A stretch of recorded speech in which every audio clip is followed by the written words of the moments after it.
ఖమ్మంలో భారత ప్రజాస్వామ్యంలో చీకటి అధ్యాయానికి 50 సంవత్సరాల పేరిట నిర్వహించిన సదస్సులో బీజేపీ ఎంపీ ఈటెల రాజేందర్ పాల్గొన్నారు.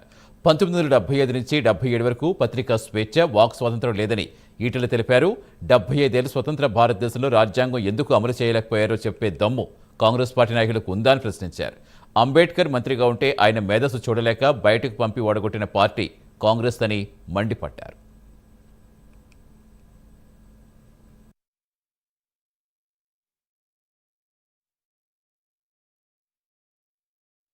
యాభై సంవత్సరాల పైబడి పాలించిన పార్టీ కాంగ్రెస్ పార్టీ.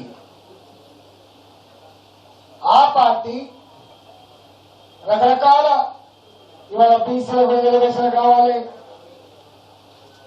బీసీలకు జనగణన కావాలి,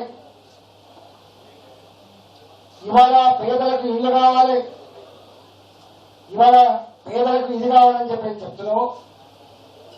77 సంవత్సరాల ఈ స్వతంత్ర భారతదేశంలో 50 సంవత్సరాలు పైబడి పాలించిన ఈ పార్టీ ఎందుకో రాజ్యాంగం యొక్క స్ఫూర్తిని అర్థం చేసుకోలేకపోయిందో, దాన్ని అమలు చేసుకోలేకపోయిందో చెప్పగలిగే దమ్ము, ధైర్యం కాంగ్రెస్ పార్టీకి ఉందా అని చెప్పి నేను సందర్భంగా ప్రశ్నిస్తాను.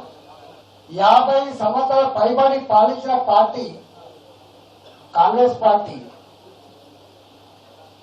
ఆ పార్టీ రకరకాల ఇవాళ బీసీలకు రిజర్వేషన్ కావాలి, బీసీలకు జనగణన కావాలి,